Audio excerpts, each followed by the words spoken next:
G.K. Chesterton's audience lived in the modern world, and the modern world had gone mad. We live in the postmodern world, and the postmodern world has gone even madder than Chesterton could ever have imagined. Or did it? I don't mean that it hasn't gone mad. I mean, has it gone madder than Chesterton could have imagined? When you read the 4th chapter of Orthodoxy, you can see that he is not only imaginative, but prophetic. In the last chapter of Orthodoxy, Chesterton showed us the thoughts that will eventually kill all thought. And when thought has been killed, we will cease to be human. And this has already happened in much of our society. This is why I make videos about zombies. Now for the good news. Here in chapter 4, Chesterton starts giving us the cure to our madness, and the means by which we can once again recover our humanity. This chapter is called The Ethics of Elfland. In it, he will argue that part of the cure to our lunacy is in the recovery of our reason through remembering fairy tales. Here's the first paragraph. When the businessman rebukes the idealism of his office boy, it is commonly in some such speech as this: "Ah yes, when one is young, one has these ideals in the abstract, and these are castles in the air. But in middle age they all break up like clouds, and one comes down to a belief in practical politics, to using the machinery one has, and getting on with the world as it is.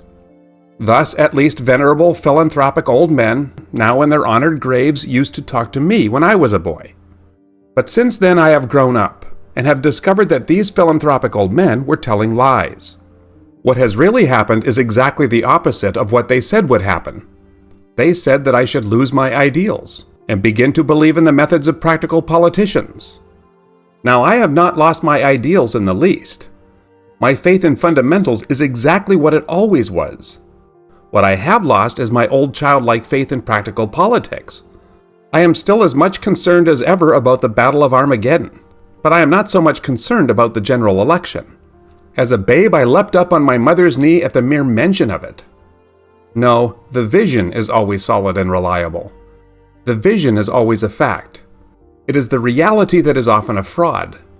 As much as I ever did, more than I ever did, I believe in liberalism. But there was a rosy time of innocence when I believed in liberals. Chesterton says that we've got it backwards when we think that people in their 50s are wiser than 10-year-olds. The opposite is actually true. There are several very important things about which children are very wise. The first thing on Chesterton's list is that the child thinks in terms of abstract ideals, and the older person thinks more practically. Chesterton says that the abstract ideals are more realistic than our practical realities. Let me say that again. The 50-year-old is wrong to think that practicalities are more real than childlike longings. His analogy to explain this is the ideals of liberalism. We need to be clear once again about what Chesterton means when he speaks of liberalism. He's not using the term in the way that we use it in politics today. Liberalism is the belief in the principles of liberty and equality. Liberalism includes things like individual rights, limited government, free market, democratic values, consent of the governed, and the rule of law. So a liberal is not someone who is the opposite of a conservative. Unless by conservative you mean someone that wants a return to the monarchy, which is what conservative used to mean when they came up with the word liberal. So unless you are an anarchist or a fascist, all of us are liberals in the sense that Chesterton uses it here. He talks about having an enduring faith in liberalism. I take this instance of one of the enduring faiths because, having now to trace the roots of my personal speculation, this may be counted, I think, as the only positive bias. I was brought up a liberal, and have always believed in democracy, in the elementary liberal doctrine of self-governing humanity. If anyone finds the phrase vague or threadbare, I can only pause for a moment to explain that the principles of democracy, as I mean it, can be stated in two propositions. The first is this: that the things common to all men are more important than the things peculiar to any men. Ordinary things are more valuable than extraordinary things. Nay, they are more extraordinary. Man is something more awful than men, something more strange. The sense of the miracle of humanity itself should be always more vivid to us than any marvels of power, intellect, art, or civilization. The mere man on two legs, as such, should be felt as something more heartbreaking than any music and more startling than any caricature. Death is more tragic even than death by starvation. Having a nose is more comic even than having a Norman nose. Chesterton is a liberal, but he of course has a unique way of thinking about liberalism. He gets at its foundations. He believes that the things that we have in common with everybody are more important than the things that make people unique. It's the ordinary things that are extraordinary. And this means that humanity as a whole is what is extraordinary. Human beings taken together are awesomer than any of the fantastic things that someone has ever done or said or created. Taken together, human beings as a whole are even more wonderful than the civilizations we've created. And it follows then that humanity is also sadder, more tragic, and more surprising and more comic than any particular individual ever was, is, or shall be. What Chesterton is seeing in humanity is in part connected to the idea of being created in God's image and being fallen creatures. But it's more than these.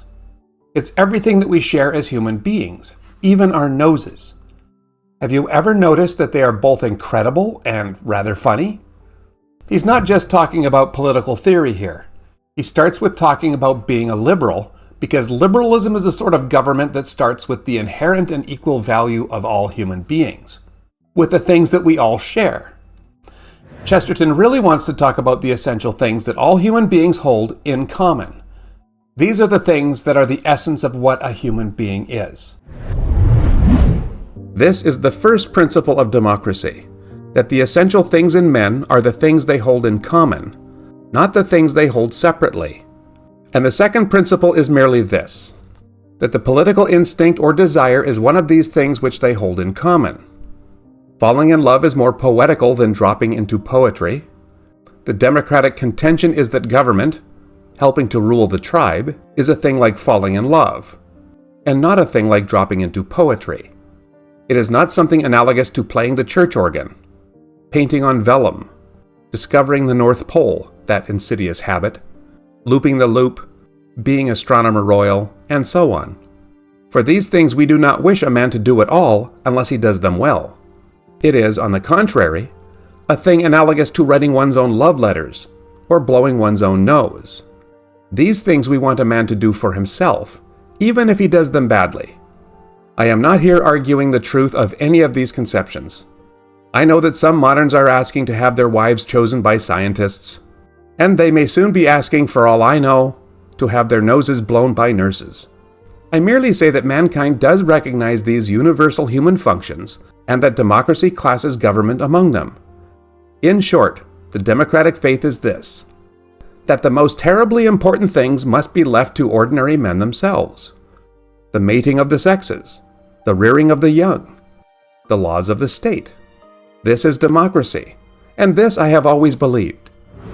One of the essential things about being human is that we are political creatures. It's one of the things that we all do, whether we are good at it or not.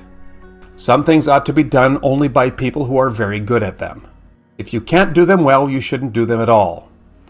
There is another category of things that a person ought to do for themselves, even if they suck at it. Liberalism insists that government falls into the second category. We are called upon to participate in the political life of the nation, even if we aren't very good at it. This is one of the basic principles of democracy.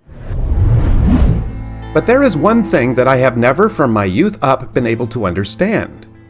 I have never been able to understand where people got the idea that democracy was in some way opposed to tradition.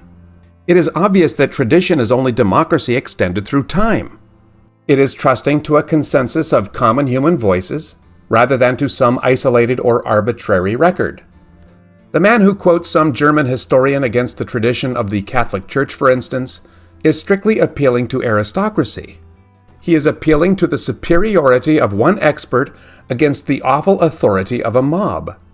It is quite easy to see why a legend is treated, and ought to be treated, more respectfully than a book of history. The legend is generally made by the majority of people in the village who are sane. The book is generally written by the one man in the village who is mad. Those who urge against tradition that men in the past were ignorant may go and urge it at the Carlton Club. along with the statement that voters in the slums are ignorant. It will not do for us. If we attach great importance to the opinion of ordinary men in great unanimity when we are dealing with daily matters, there is no reason why we should disregard it when we are dealing with history or fable. Tradition may be defined as an extension of the franchise. Tradition means giving votes to the most obscure of all classes, our ancestors. It is the democracy of the dead. Tradition refuses to submit to the small and arrogant oligarchy of those who merely happen to be walking about. All Democrats object to men being disqualified by the accident of birth. Tradition objects to their being disqualified by the accident of death. Democracy tells us not to neglect a good man's opinion, even if he is our groom. Tradition asks us not to neglect a good man's opinion, even if he is our father. I, at any rate, cannot separate the two ideas of democracy and tradition. It seems evident to me that they are the same idea. We will have the dead at our councils. The ancient Greeks voted by stones. These shall vote by tombstones. It is all quite regular and official, for most tombstones, like most ballot papers, are marked with a cross. A lot of people seem to think that democracy is a new thing that has replaced traditional ways of governing ourselves. Chesterton is puzzled by this. This idea is only true if you define traditional government as a monarchy. But Chesterton does not understand it that way. He defines tradition as democracy extended through time. Human beings have always chosen what they believe to be good and true and beautiful, and we have chosen those things democratically. This is the traditional way. We do what we do and we think what we think because ordinary people for many, many generations have decided, democratically, sort of by consensus, what and how things ought to be done. Oh sure, there are different ideas that crop up now and again, when a voice shouts from the minority of the living, but these are often too quiet to turn the flow of tradition. The decisions have been made by generations, democratically decided upon by the majority, and the majority of those is no longer living. So Chesterton doesn't understand the supposed opposition between tradition and democracy. They are one and the same. I have first to say, therefore, that if I have had a bias, it was always a bias in favor of democracy and therefore tradition. Before we come to any theoretic or logical beginnings, I am content to allow for that personal equation. I have always been more inclined to believe the ruck of hardworking people than to believe that special and troublesome literary class to which I belong. I prefer even the fantasies and prejudices of the people who see life from the inside to the clearest demonstrations of the people who see life from the outside. I would always trust the old wives' fables against the old maids' facts. As long as wit is mother, it can be as wild as it pleases.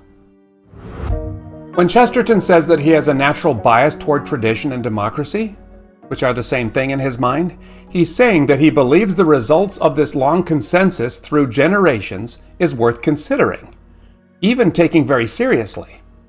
Oh yeah, the elites have their ideas about how things should be done, but Chesterton stands with the regular folks, despite their foibles, because they experience life from the inside. Not so with the rich or literary or scientific or academic. They don't really understand reality because they've never lived in it. Now I have put together a general position, and I pretend to no training in such things. I propose to do it, therefore, by writing down one after another the 3 or 4 fundamental ideas which I have found for myself, pretty much in the way that I found them. Then I shall roughly synthesize them, summing up my personal philosophy or natural religion. Then I shall describe my startling discovery that the whole thing had been discovered before. It had been discovered by Christianity. But of these profound persuasions which I have to recount in order, the earliest was concerned with this element of popular tradition. And without the foregoing explanation touching tradition and democracy, I could hardly make my mental experience clear. As it is, I do not know whether I can make it clear. But I now propose to try. Chesterton lays out how he will proceed in the rest of the book. He will lay out the general ideas that he has gleaned from the hard-working, ordinary people, both dead and alive. These ideas are the fundamental principles of life that he thought he discovered, It turns out they have already been discovered. They have been the basics of Christianity all along. The main thing Chesterton wants to get across in this first part of the chapter, called The Ethics of Elfland, is to set up the argument that what human beings have in common is very important, and that his nurse, a lower-class, uneducated woman, was very wise because she knew the traditional democratic ways of the world. And she ended up teaching them to the author. Join me next time for part 2 of The Ethics of Elfland, where we will begin to discover some of the moral structure that's embedded into these fantastical stories. See you there.